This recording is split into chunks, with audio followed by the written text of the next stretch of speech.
नमस्ते दोस्तों, वॉच वाला दादा आपका स्वागत करता है। इस वीडियो में हम देखेंगे वॉच मूवमेंट्स। दोस्तों, वॉच मूवमेंट्स ये एक बहुत ही इम्पोर्टेंट पार्ट होता है वॉच का। जैसे कार में इंजन होता है, वैसे वॉच में एक मशीन होता है जिसको वॉच मूवमेंट बोला जाता है। तो कई तरह के मूवमेंट्स आते हैं दोस्तों, मैकेनिकल और बैटरी पे चलने वाले। तो दोस्तों, majority of the watch manufacturers है वो अपना खुद का मूवमेंट नहीं बनाते हैं, क्योंकि मार्केट में already tested precise movements available है। जैसे कि सेलिटा, ईटीए और मियोटा, ये तीन बड़े मूवमेंट मैन्युफैक्चरिंग कंपनीज है जिनके मूवमेंट्स काफ़ी एक्यूरेट होते हैं, प्रिसाइज मूवमेंट्स टेस्टेड होते हैं। तो ये बहुत ही सस्ते रेट में मिलते हैं। तो majority of the watch making companies है वो इन मूवमेंट्स को लेके इसका बस अपने खुद का जो केस और डायल है उसको डिज़ाइन करके इन मूवमेंट को यूज़ करके वॉच को मार्केट में बेचते हैं। जैसे कि रैडो, लॉन्जीन्स या टी-शर्ट हो गया, इनके जो बेसिक मॉडल्स है, सब मॉडल्स में दोस्तों आपको ईटीए के मूवमेंट्स मिलेंगे। और ईटीए ये एक स्वॉच ग्रुप से बिलोंग करती है कंपनी, और इसके जो मूवमेंट्स होते हैं वो काफ़ी प्रिसाइज माने जाते हैं और काफ़ी रोबस्ट है मूवमेंट्स। उसके अलावा दोस्तों सेलिटा और मियोटा के मूवमेंट्स भी काफ़ी प्रिसाइज होते हैं। Majority of the Japanese companies है वो मियोटा मूवमेंट्स को यूज़ करती है। लेकिन बड़े से बड़े ब्रांड जैसे कि रोलेक्स, ओमेगा, ओरिस, जेनिथ, ये अपना खुद का मूवमेंट्स भी बनाते हैं। खुद का मूवमेंट्स जो है वो बनाने में इन्वेस्टमेंट लगता है। तो मेजॉरिटी ऑफ द ब्रांड्स है, वॉच मेकिंग ब्रांड्स, वो इन झंझट में नहीं पड़ते और जो अवेलेबल मूवमेंट्स है उनको लेके बस केस और डायल का डिज़ाइन करते हैं। तो दोस्तों, इस वीडियो में हम देखेंगे different types of movements.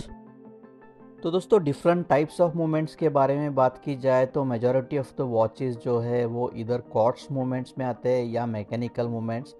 Quartz movement में दोस्तों एक छोटा सा मोटर लगा होता है जो बैटरी से चलता है, और ये इनका जो साइज़ होता है बहुत ही छोटा होता है और ये बहुत ही सस्ते मूवमेंट्स होते हैं। तो मेजॉरिटी ऑफ द वॉचेस आपको मिलेंगे मार्केट में वो क्वार्ट्स वॉचेस होते हैं, क्योंकि ये मैन्युफैक्चरिंग इसका बहुत ही कम पैसे में होता है। तो इवन बड़े बड़े जो ब्रांड्स हैं जैसे कि टी-शर्ट, लॉन्जिन्स, रैडो, ये भी अपने एंट्री लेवल वॉचेस होते हैं वो क्वार्ट्स मूवमेंट से बना के बेचते हैं।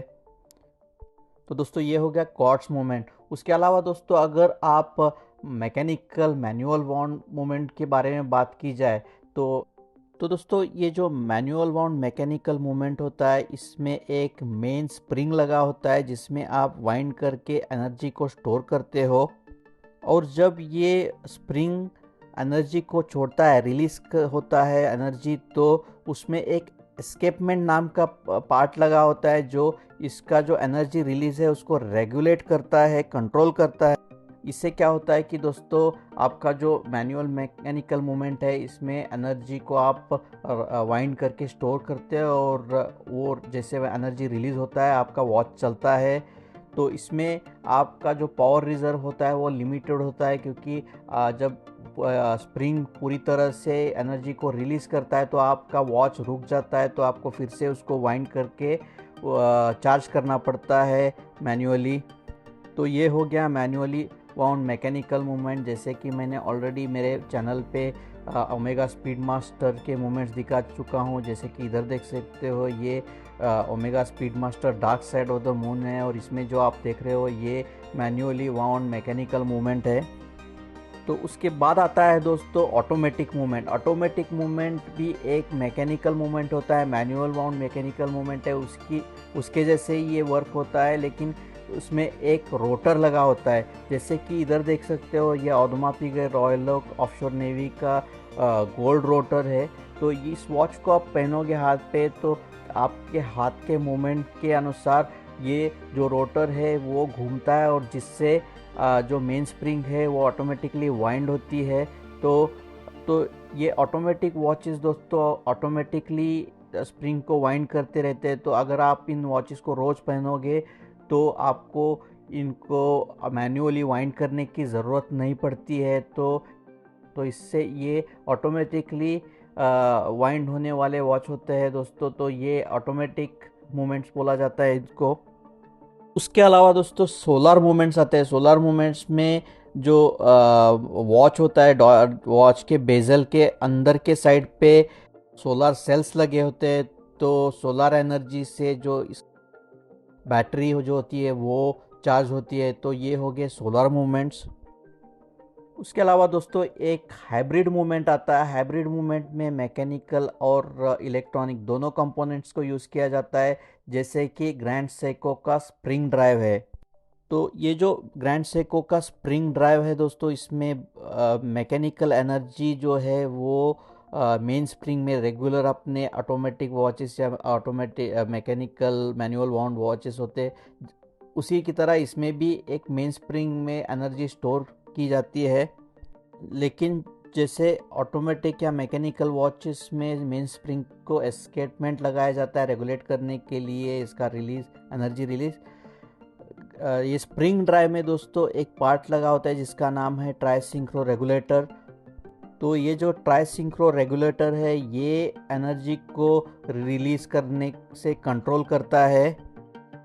तो जब इसका जो मेन स्प्रिंग अनवाइंड होता है दोस्तों, इससे ग्लाइड व्हील होता है वो चलता है, जिसमें एक इलेक्ट्रोमैग्नेटिक इंडक्शन से इलेक्ट्रिसिटी जनरेट होती है। बहुत ही स्मॉल इलेक्ट्रिक करंट जनरेट होता है। तो ये जनरेटेड इलेक्ट्रिसिटी है दोस्तों, इससे वो क्वार्ट्ज ऑसिलेटर को पावर करते हैं।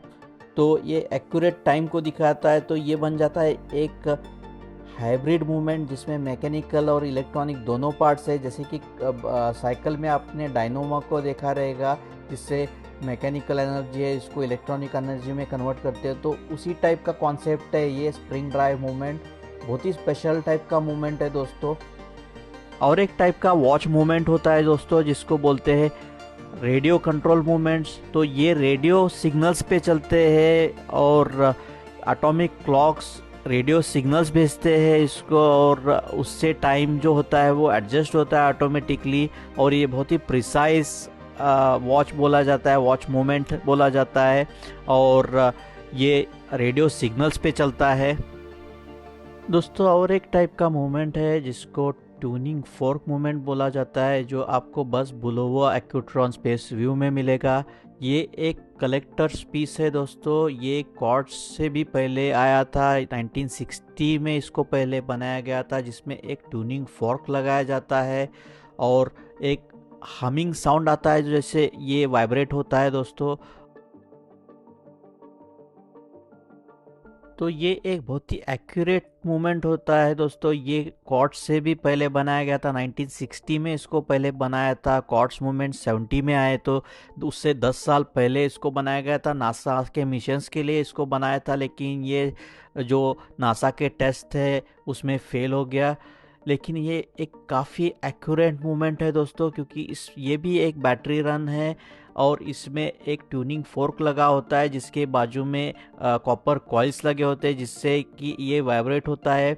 और इसका जो वाइब्रेशंस है वो 360 वाइब्रेशंस पर सेकेंड है। तो ये काफ़ी एक्यूरेट वॉच है, क्योंकि आपने अगर जेनिथ एल प्रीमेरो का जो स्पेसिफिकेशन है उसको देखा होगा, तो वो 10 वाइब्रेशंस पर सेकेंड है, मतलब 5 हर्ट्स वाला वॉच है। तो ये 360 वाइब्रेशंस पर सेकेंड, तो काफ़ी स्मूथ इसका मूवमेंट है। और ये जो वॉच है दोस्तों ये बहुत ही एक्यूरेट है। इसमें हमिंग साउंड आता है और ये एक कलेक्टर्स पीस है। तो ये भी एक ऐसा वॉच है दोस्तों, मुझे कलेक्ट करना है। तो बस दोस्तों इतना ही इस वीडियो में। शायद मैंने सारे टाइप के मूवमेंट्स को कवर किया है इस वीडियो में। अगर नहीं किया है तो कमेंट्स में बताइए, ताकि मैं उनके बारे में स्पेशल वीडियो बना पाऊँ। ऑफ कोर्स जो ट्यूनिंग फोक का मूवमेंट है और स्प्रिंग ड्राइव का मूवमेंट है, इन दोनों के बारे में मैं एक डिटेल्ड सेपरेट वीडियो बनाऊँगा।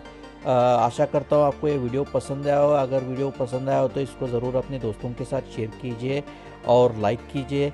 और आपको अगर ऐसे ही एक से एक बढ़िया होरोलॉजी के बारे में वीडियोस को देखने हैं तो मेरे चैनल को सब्सक्राइब ज़रूर कीजिए। Thanks for watching.